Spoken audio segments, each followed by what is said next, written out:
18절부터 21절까지 합독합니다. 시작. 그들이 그리로 와서 그 가운데 모든 미운 물건과 모든 나생한 것을 제거하여 버릴지라. 내가 그들에게 한 마음을 주고 그 속에 새 영을 주며 그 몸에서 돌같은 마음을 제거하고 살처럼 부드러운 마음을 주어 내 일례를 따르며 내 길을 지켜 행하게 하리니 그들은 내 백성이 되고 나는 그들의 하나님이 되리라. 그러나 미운 것과 나생한 것을 마음으로 따르는 자는 내가 그 행위를 듣고 어리에 갚으리라. 나 주 여호와의 말이니라. 아멘. 오늘 말씀을 통해서 성령에 따라 행하라 이렇게 말씀을 나누고자 합니다. 한번 따라서 합시다. 성령에 따라 행하라. 성경은 오늘 본문의 말씀이나 성경의 모든 것들은 몇 가지를 진리를 계속 보여주고 있습니다. 첫 번째는요, 우리가 복음을 들으면, 하나님의 말씀을 들으면 거기에 움직이는 것들이 필요합니다. 그러니까 하나님의 복받는 사람이 누구냐면 하나님의 말씀에 긍정적으로 반응하는 사람입니다. 하나님의 말씀에 내가 긍정적으로 반응하는 사람. 하나님께서는 우리에게 깨닫게 해줍니다. 근데 하나님의 모든 말씀은 나를 살리는 말씀이거든요. 죄가 보여질 때도 있습니다. 그럼 긍정적으로 움직이면 됩니다. 성경에 죄를 보여주는 것은 그 뒤에 반드시 돌이켜라. 내가 축복을 주겠다. 죄 때문에 너희가 은혜를 받지 못한다. 죄 때문에 너희가 막혀있다. 구원의 관계가 막혀있고 하나님이 주시는 축복이 막혀있고 우리가 하나님이 주시는 계획 안에서 움직이려는 것들이 막혀있다. 그러니 그거 해결하라. 그러지 아니하니까 책망도 합니다. 그리고 말씀을 깨닫지 못하니까 여러 가지 아픔들이 있습니다. 이때 회개를 통해서 하나님의 말씀을 통해서 복음이 선포될 때, 그래서 율법을 듣고 성경 속에서는 누가 망했냐?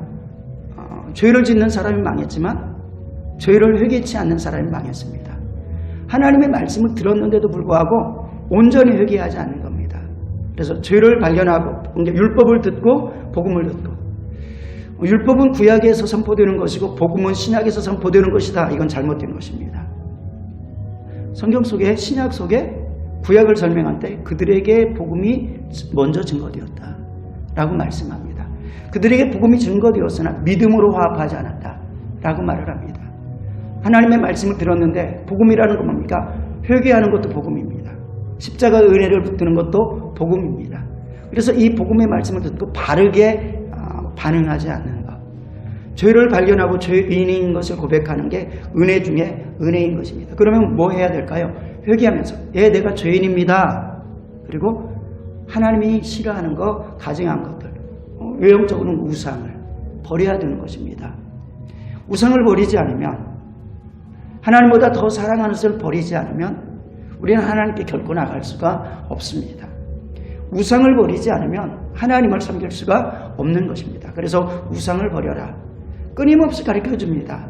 야곱도 창세기 35장에서야 겨우, 그 전에 믿음의 승리의 기도도 하고 있었는데 그 가정이 우상을 전체적으로 숭배하고 있지 않았지만 그 가정 내에서도 우상을 섬기는 것들이 있었습니다.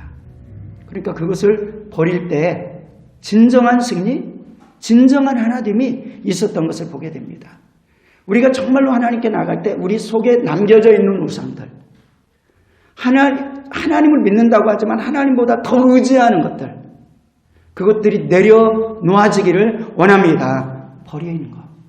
사도 바울은 사명을 감당하는데 자기가 의지하는 것들이 우상이 되었습니다.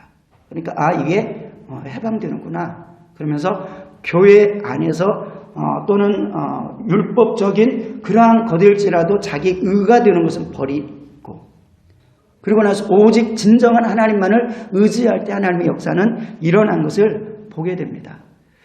하나님의 복음의 말씀을 들을 때 우리는 먼저, 그래서 오늘 본문의 말씀을 통해서도 하나님의 말씀을 듣고 먼저 버릴 것들은 버릴 때 은혜가 임하기 시작한다는 겁니다. 여러분들 성령 충만함이 진정한 축복인 줄로 믿습니까? 성령 충만함이 진정한 축복인데 성령을 받기 전에 우리는 먼저 복음을 먼저 듣습니다. 그런데 그것도 성령이 도와주시는 것이죠. 도와주십니다. 그리고 그 복음이 들려질 때 우리는 반응해야 되는 것입니다. 그래서 복음은요, 결국 은혜와 모든 축복은 하나님의 전적인 은혜이지만 인간의 책임도 항상 같이 따라갑니다. 그래서 심판을 한다. 결국 뭡니까? 인간 네가 행한 대로 심판할 거야. 선한 일을 믿음으로 행한 것은 축복으로 심판하고, 그렇지 못하고 육신적으로 행한 것은 내가 책망으로 심판할 거야. 그런데 심판하는데 예수 그리스도 보혈을 붙들면 너 그거 믿음의 행위를 가졌으니까 내가 용서할게. 이것도 다 행한 대로인 것이죠. 어쨌든 우리는 하나님의 말씀을 듣고 새 마음, 하나님께서 새 영을 부어주셔서 새 마음을 주시고 부드러운 마음을 허락하여 주시는데 그 전에 반드시 해야 될 게 뭐냐면 버릴 걸 버려야 되는 것입니다. 마찬가지로 예수님께서 제자들에게 말합니다. 너희는 예루살렘을 떠나지 말고 내가 너에게 약속한 것을 기다려라. 그것은 성령이다. 그리고 성령을 받으면 권능을 받고 권능을 받으면 복음을 가지고 나아가라 라고 말씀합니다. 자, 제자들이 기도하기 시작합니다. 그 기도할 때 무슨 기도했겠습니까? 주님을 부인하고, 사실은 베드로가 주님을 부인했잖아요.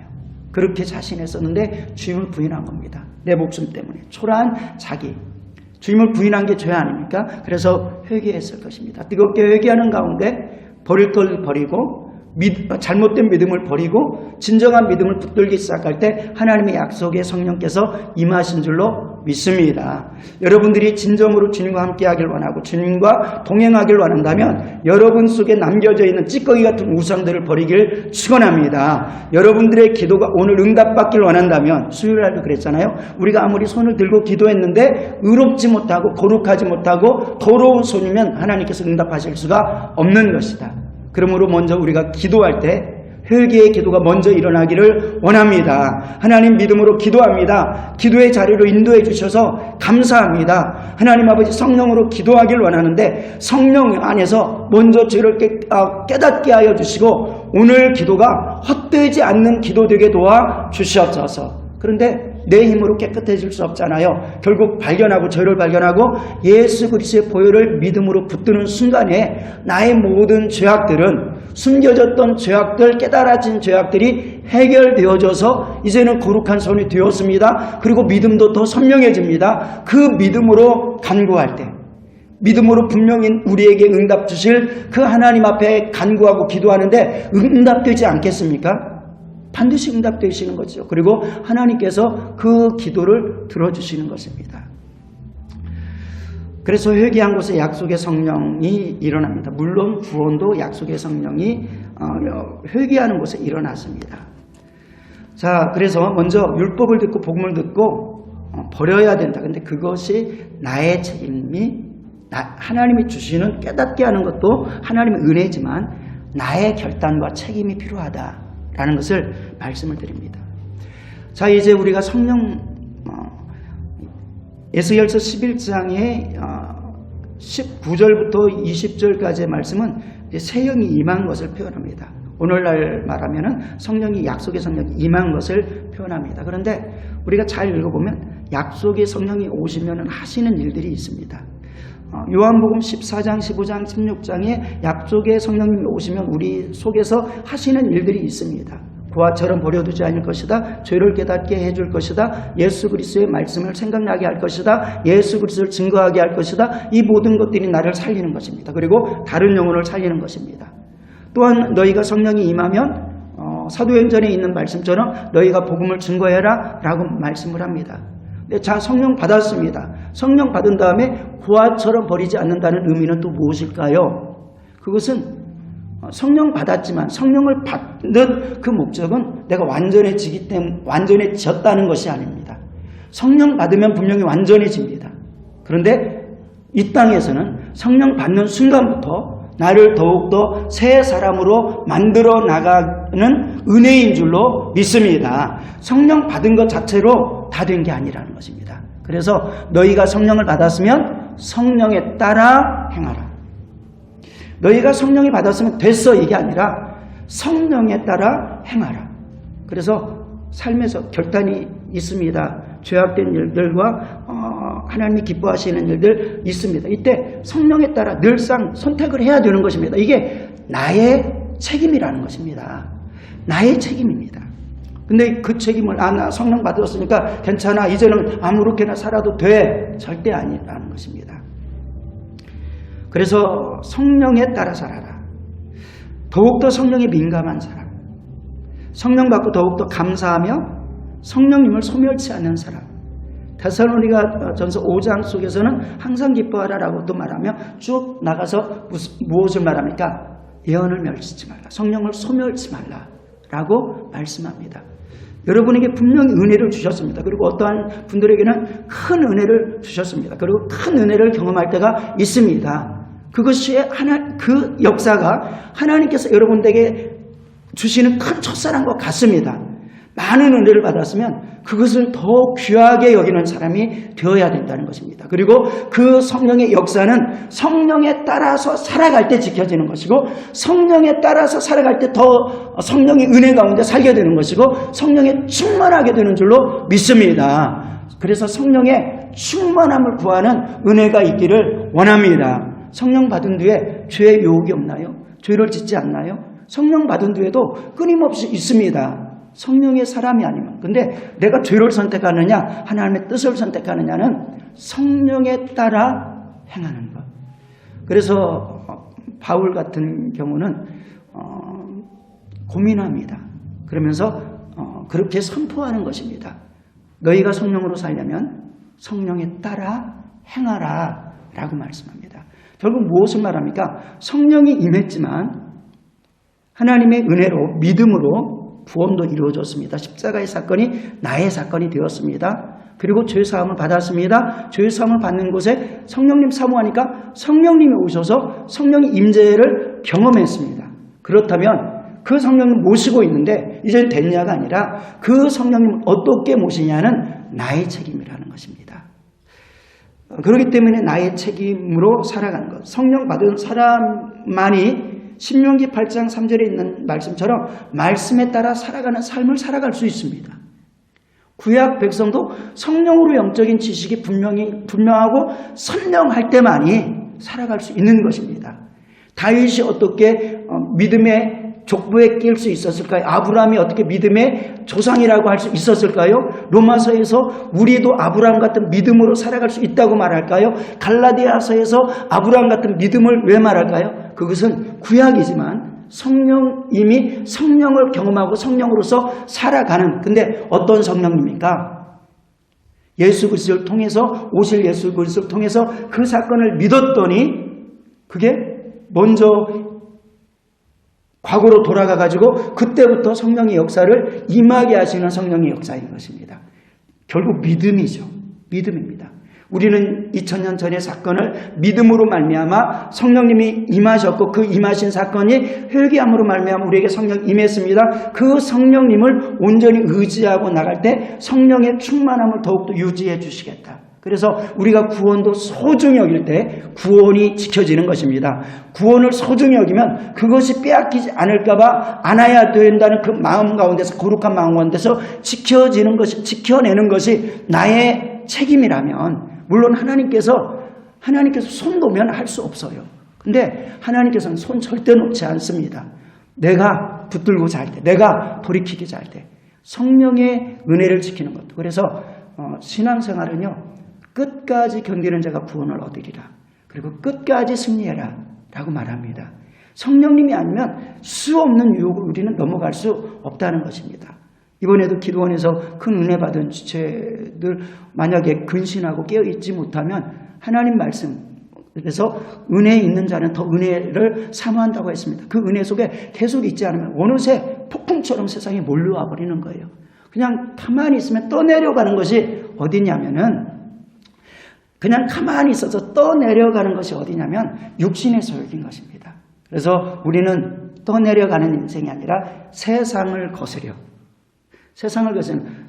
풍속을 거스려서 살아가야 되는데, 그것은 주님의 힘으로밖에 안 되기 때문에 항상 기도하고 항상 말씀해. 그래서 다윗의 고백처럼 주 야로 말씀을 묵상하는 사람이 복이고, 그리고 늘상 기도해서 성령의 충만을 구하고 성령의 충만을 받았다면 그 성령의 충만을 빼앗기지 아니하고 그래서 성령 충만한 이들을 향해서 하나님께서는 그래 이것으로서 너 부하처럼 살지 마. 신앙을 지켜 라고도 하시고 그리고 자라가 라고도 하십니다. 어디까지?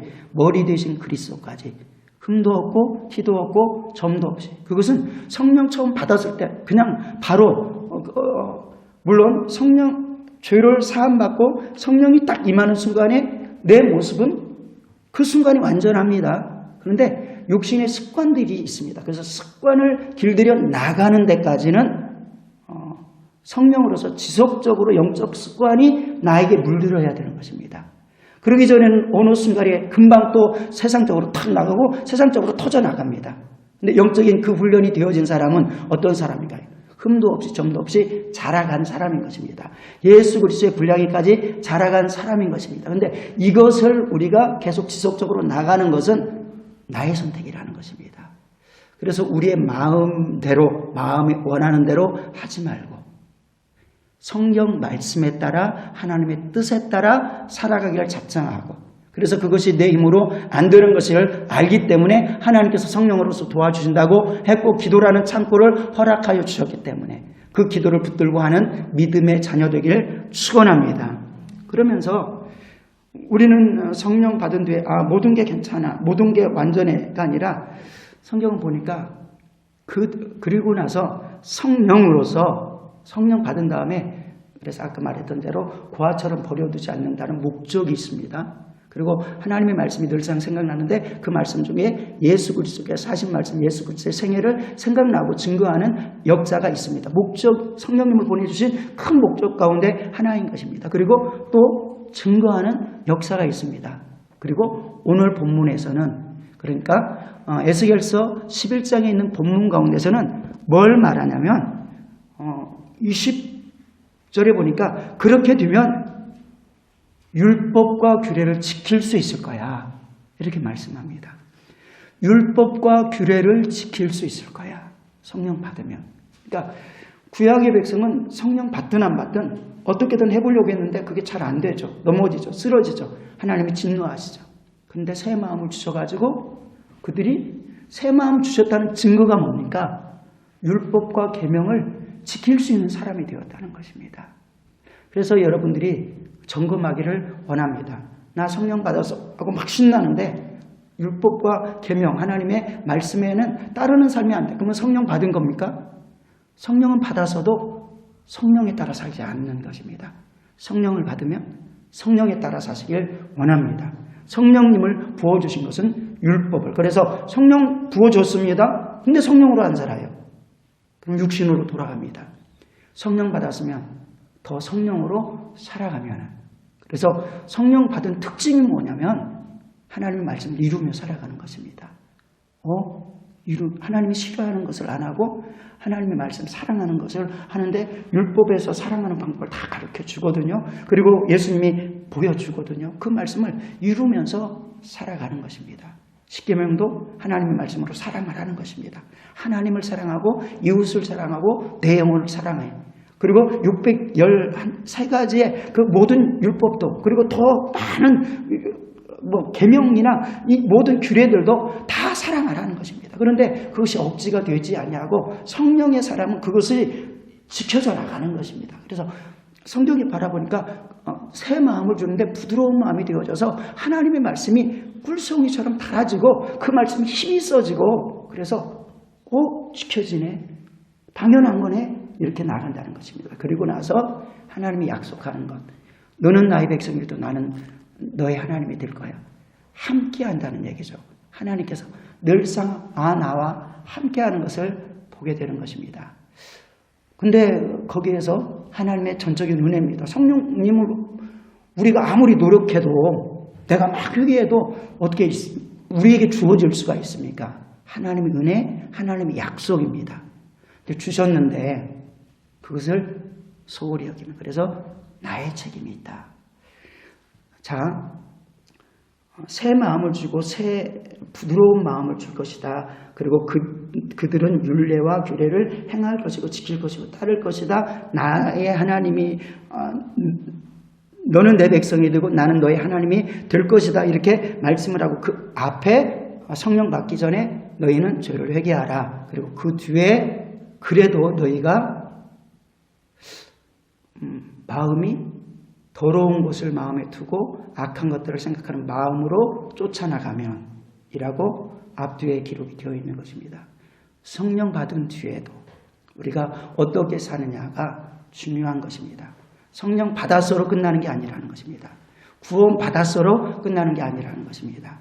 구원 받기 전에도 우리의 책임이 있습니다. 하나님의 더 큰 말할 수 없는 큰 은혜가 있습니다. 그리고 바른 응답을 요구하시는 하나님입니다. 그 말씀을 들었냐? 그 회개를 받았느냐? 그리고 구원 받았느냐? 그러면은 네가 그 구원을 정말로 귀하게 여기느냐?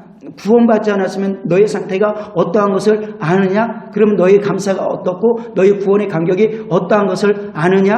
그런데 그것을 뺏긴다고 말도 안 되지. 세상과 타협한다고 말도 안 되지. 나의 책임이 있는 것입니다. 그리고 더 나아가서 성령의 충만해도 그 뒤에도 나의 책임이 있다는 것입니다. 그러면서 성경 속에서는 다시는 죄를 짓지 말라라고 말씀을 합니다. 성령으로 시작해서 육체로 마치는 사람이 되지 말라는 것입니다. 복음을 소중히 여겨라는 것입니다. 지키고 자라가게 하라는 것입니다. 그런데 성경 속에서는 미운 것 그리고 가증한 것을 마음에 두고 따르는 그러한 삶이 있다는 것입니다. 경계해라 라고 말합니다. 자신의 마음에 원하는 것을 쫓아가는 삶. 이것은 창세기에 노아의 홍수 때 사람들의 마음입니다. 그리고 또 에베소서 2장 가운데서도 너희가 마음이 원하고 생각하는 것을 쫓아가는 도다 라고 말을 합니다. 그래서 우리는 성령 받은 다음에 더욱더 내 생각이 아니라 하나님의 뜻 가운데서 살아가는 것들이 너무너무 중요합니다.